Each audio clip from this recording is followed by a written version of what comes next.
Pues esta noche vamos a hablar de videojuegos, pero quizás de una faceta no muy abordada, la de la traducción y adaptación a nuestro idioma, en este caso al español, de videojuegos que normalmente están en la lengua universal y más hablada del mundo, el inglés. Ramón Méndez, muy buenas noches. Hola, buenas noches. Ourensano de nacimiento, formado académicamente en Vigo, has sido profesor de filología inglesa, creo que también en la Universidad de Alicante, y estás de vuelta ahora en Vigo.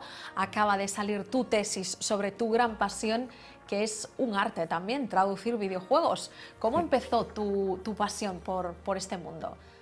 Pues la verdad es que es difícil recordar el momento exacto, porque yo recuerdo que me gustan los videojuegos desde prácticamente, yo creo que desde que nací ya debí salir con una consola debajo del brazo. Pero recuerdo eso, con 5 o 6 años ya jugar a las consolas de mis primos y ya poco a poco convencer a mis padres para la típica Game Boy en la época o la NES, etcétera. Y a partir de ahí, pues seguir jugando poco a poco, y cuando surgió la oportunidad de adentrarme en el sector, que de hecho empecé en prensa especializada, en revistas online, revistas impresas, etcétera, pues no lo dudé, me lancé a la piscina porque era una pasión que tenía yo y que decía, ¿en serio me puedo ganar la vida en algo que me gusta? Y a partir de ahí pues la cosa siguió creciendo. Luego, pues claro, como mis estudios fueron de traducción, pues surgió también la posibilidad de pasarme a traducir videojuegos y no paré, es decir, nunca me quise detener ante ninguna posibilidad de nada que tuviese que ver con este sector, porque, como bien dices, es una pasión y me encanta. De momento, ¿cuántos trabajos podemos decir que has realizado en tu currículum? Más de 300, creo, ya encargos, y entre ellos uno muy especial porque has recibido un premio. Cuéntanos.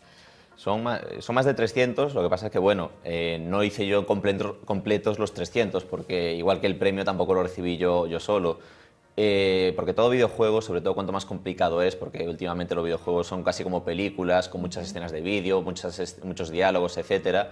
Cuanto más complicados son, más gente hace falta, porque si no, no se llegan a los plazos de entrega, o incluso aunque lo quieras hacer tú solo y tengas todo el tiempo del mundo, llega una cantidad de palabras que empiezas a volverte loco. Entonces, pero es un trabajo en equipo, exige de alguna manera trabajar en equipo. Efectivamente. Entonces yo participé en 300 proyectos, algunos los hice enteros yo y otros pues como un equipo de profesionales, pues que podemos ser 2 personas, 3 o incluso 8 o 10, depende un poco de las condiciones del proyecto o de lo que se buscase. Y en concreto, pues eso, Far Cry 4, que nos dieron el premio Atrae a la mejor localización del año pasado, pues éramos un equipo de 8 personas, es decir, no es que yo sea el mejor, ni me lo creo ni considero que sea el mejor, sino que un grupo de personas colaboramos ahí y conseguimos sacar un proyecto adelante que por lo visto gustó al jurado y, lo más importante, gustó a los jugadores, que para mí esa es siempre el baremo que hay que seguir y la meta que hay que alcanzar. Conseguir que el jugador esté satisfecho con el juego, conseguir transmitirle el mensaje del juego y que él pueda disfrutar durante 8 horas, 10, 20, 50, las que le quiera meter al juego, que conseguir ese halo de virtualidad, como lo llamo yo en la tesis, de sumergirse en el juego y olvidarse de lo que le rodea y que no haya ningún error de traducción ni ningún problema que le saque de contexto. Hablas de localización, estamos más acostumbrados a escuchar esa palabra en el ámbito pues, de los rodajes, por ejemplo, de ficción, de películas. ¿Qué significa exactamente localización en este ámbito del que nos ocupamos, en los videojuegos, Ramón? Claro, es que la localización es de por sí un término muy complicado, un poco lo que dices, tiene esa connotación de buscar la localización, la ubicación en la que se puede grabar una película, por ejemplo, pero en el ámbito de la traducción la localización es adaptar un producto para otro mercado. Que claro, se suele hablar de traducción, pero es que la traducción implica mayormente lo que es el texto.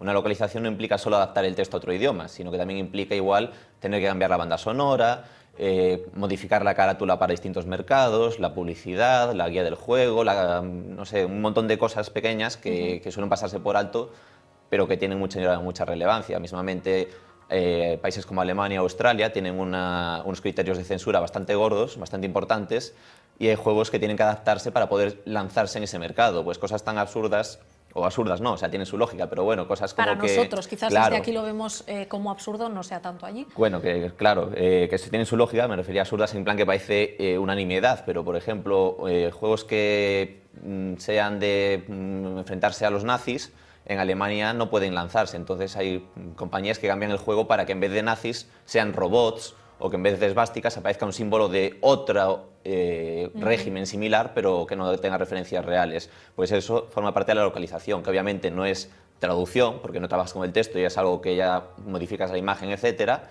pero para este tipo de programas de software, de ocio electrónico, incluso lo que pueda ser un Windows o un sistema operativo, etcétera, se habla de localización.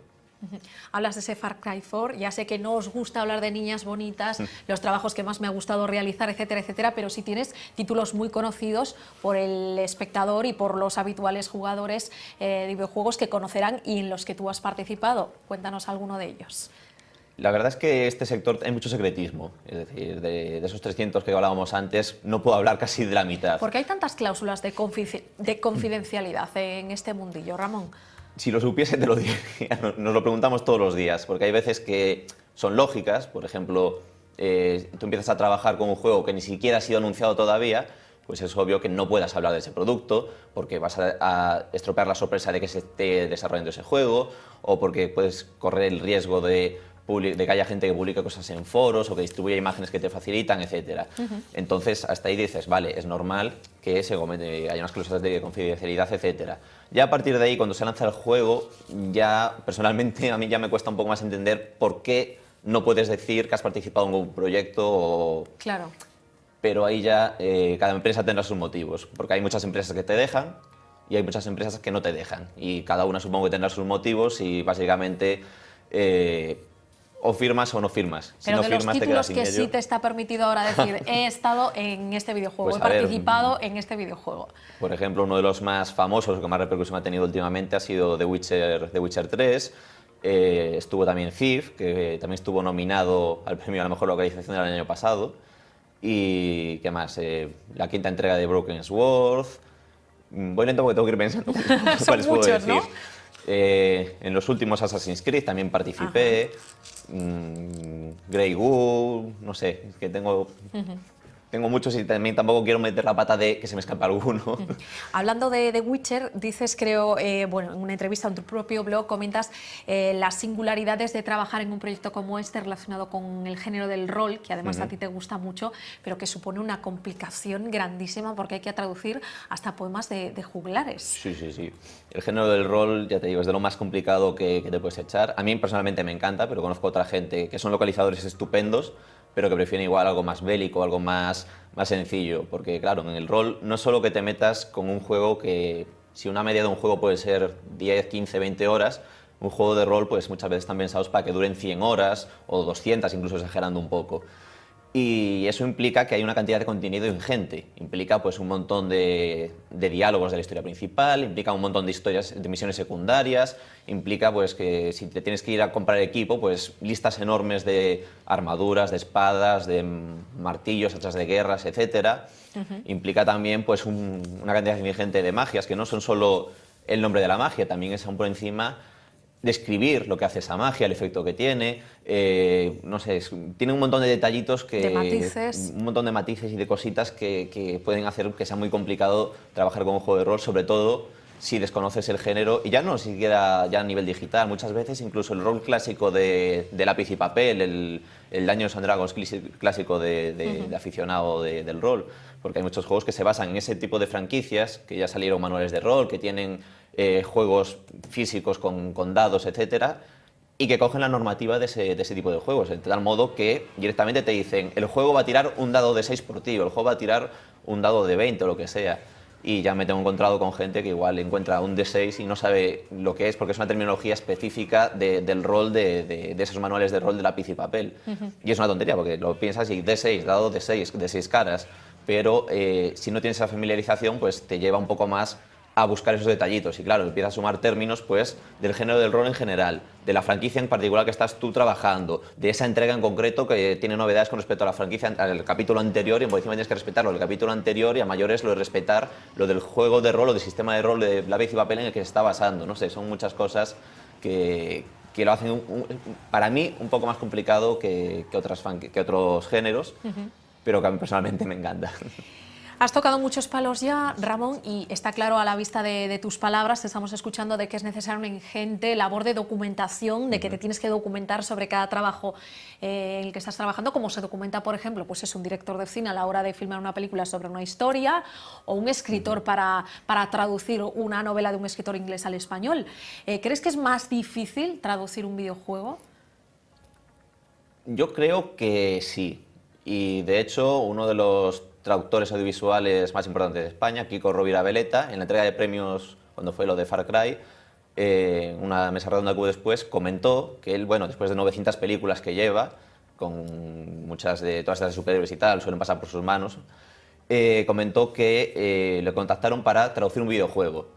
Y nos dijo allí, delante de todos los asistentes y tal, que los localizadores de videojuegos para él éramos héroes, porque él era incapaz de trabajar en las condiciones que trabajamos nosotros, pues eso, sin contexto, sin un juego cerrado, porque claro, tiene una película que tiene un principio, un desarrollo, un desenlace y está cerrado. Y es hora y media, 2 horas, 2 horas y media.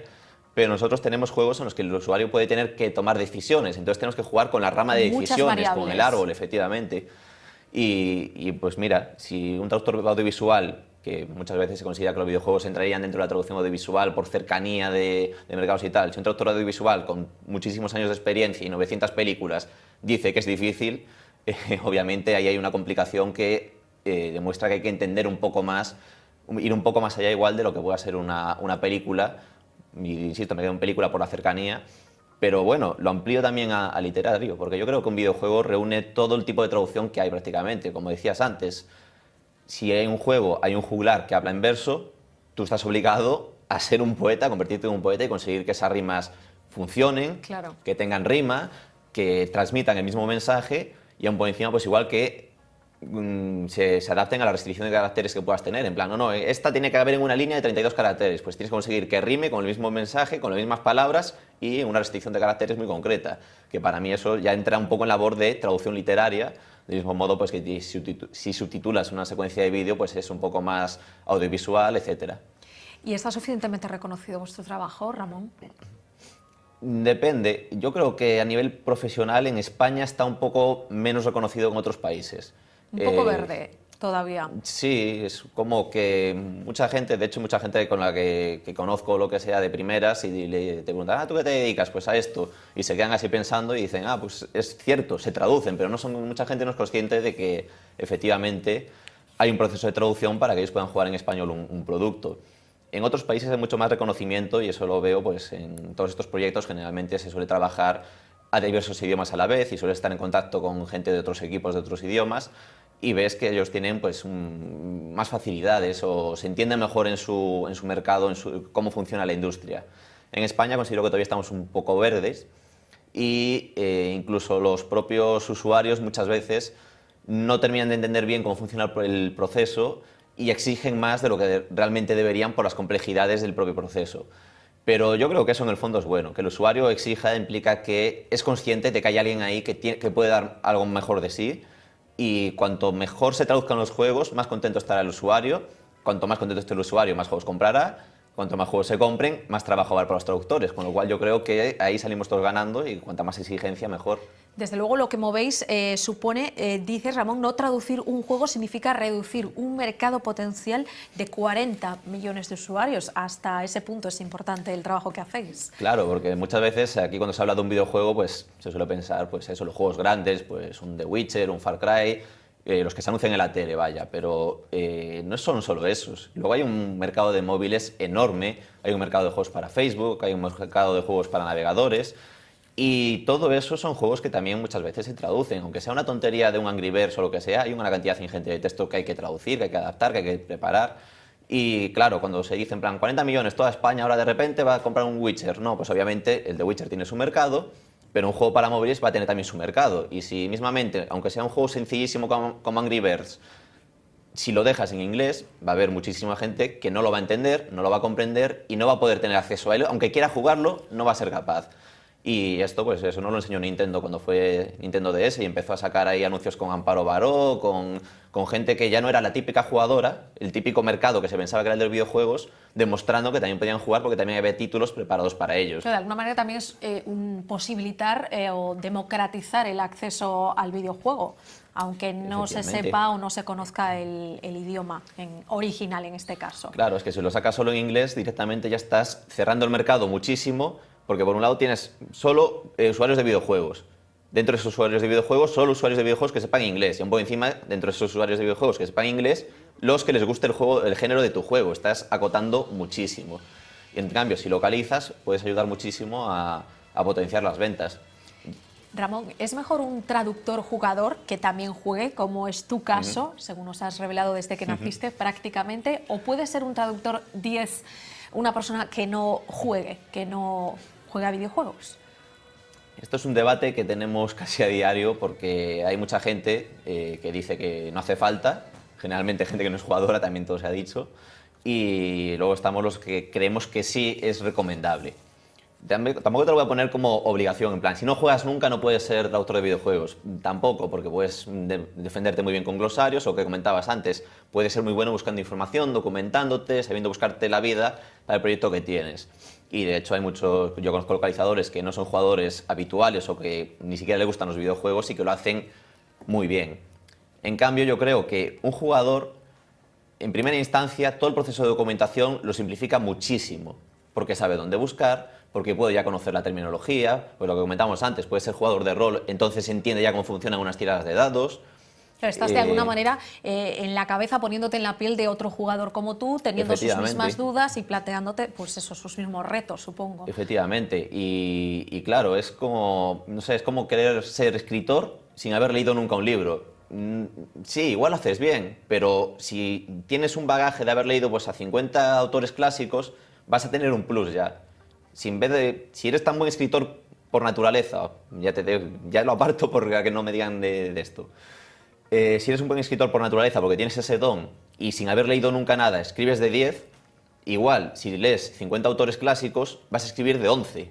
Vas a tener un valor añadido, vas a tener una serie de herramientas, una serie de tácticas que sin quererlo, de forma casi inherente, casi de forma natural, te van a salir. Cuando tengas luego un texto delante vas a decir, este texto tiene sentido, en esta pantalla seguramente va a ir por aquí. Y ya no solo eso, sino que muchas veces los juegos tienen metareferencias, es decir, hacen chistes a otros juegos o a otros medios. Es decir, realmente un traductor en general, ya no solo de videojuegos, tiene que tener muchísima ganas de saber siempre de todo, porque te puede haber una referencia a cualquier cosa. Es decir, tú con un juego puede haber una referencia a Operación Triunfo, o puede haber una referencia a los Monty Python, o cualquier cosa.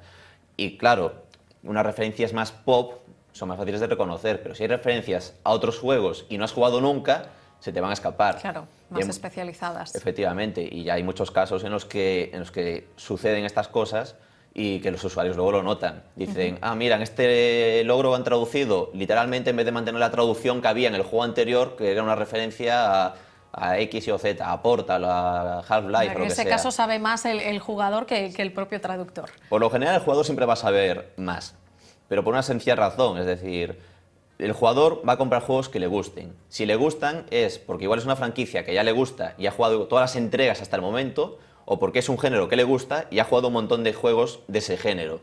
Con lo cual, si el traductor no es capaz de ponerse en esa piel, el usuario lo va a notar. No, está claro que el usuario es muy exigente y que hay que estar Muchísimo. a su altura.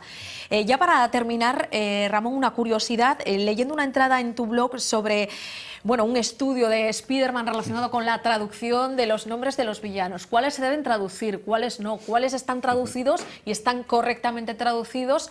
¿Y cuáles al contrario? ¿Se deben traducir o no los títulos de los videojuegos, igual que muchas veces criticamos digamos, pues genera cierta polémica el traducir títulos de películas en habla inglesa al español? ¿Cuáles son los criterios a seguir, o es un criterio muy cambiante según el contexto y la situación? Para lo que son los títulos de juegos, casi nunca se traducen. Yo creo que eso ya es algo que está sentado después de muchos años. Hay algunas veces, hay casos concretos en los que se tradujeron, pues por ejemplo La mansión de las almas ocultas, que se tradujo completo el título, pero no es lo habitual. Lo normal es que se deje el título y como mucho el subtítulo se suele traducir. Y luego para lo que son los personajes, que en concreto en el caso que comentas de Spider-Man, que era el Shattered Dimensions, se tiene que respetar, en este caso, que lo que comentaba en esa entrada de blog, era que se tiene que respetar el material original. En este caso, unos cómics que son 50, 60, 70 años de cómics de Spider-Man, y si los villanos se han traducido durante X años, durante décadas, de una manera determinada... No vamos a venir nosotros ahora a cambiarles el nombre. Efectivamente, y sobre todo por dejarlos en inglés. ¿Sabes? Que si me dices, no, es que se tradujeron de otra manera por lo que sea, porque igual el traductor no sabía tal, pues dices, bueno, has decidido en el universo tal traducirlo de otra manera, mal, pero al menos tiene una lógica. Pero dejarlo en inglés, estás generando una incongruencia en el que el propio usuario, en el momento en que está viviendo las aventuras de Spider-Man, igual pensando enfrentarse al Duende Verde, se descubre que no, que se enfrenta al Green Goblin. Y eso ya requiere, estás exigiendo que el usuario sepa quién es ese personaje en inglés también. Y yo creo que eso es un error porque te descontextualiza, te saca un poco de la diversión y, no sé, con lo fácil que es ponerlo en el idioma o cumplir las expectativas del usuario para que se quede satisfecho, me parece un error dejar eso en inglés. Ramón, ha sido un placer tenerte esta noche con nosotros y conocer un poquito más de ese desconocido mundo de la traducción del videojuego. Muchas gracias. A vosotros. Y enhorabuena por tu trabajo. Nos vamos, pero solo unos minutitos porque a la vuelta, es lunes, tenemos pendiente ese test de galeguidad al que sometemos a los turistas que nos visitan y conoceremos también a un cormelán afincado desde hace años en Ginebra. No se lo pierdan. Hasta ahora. Bien, listo, Ramón, ya está. Muchísimas gracias.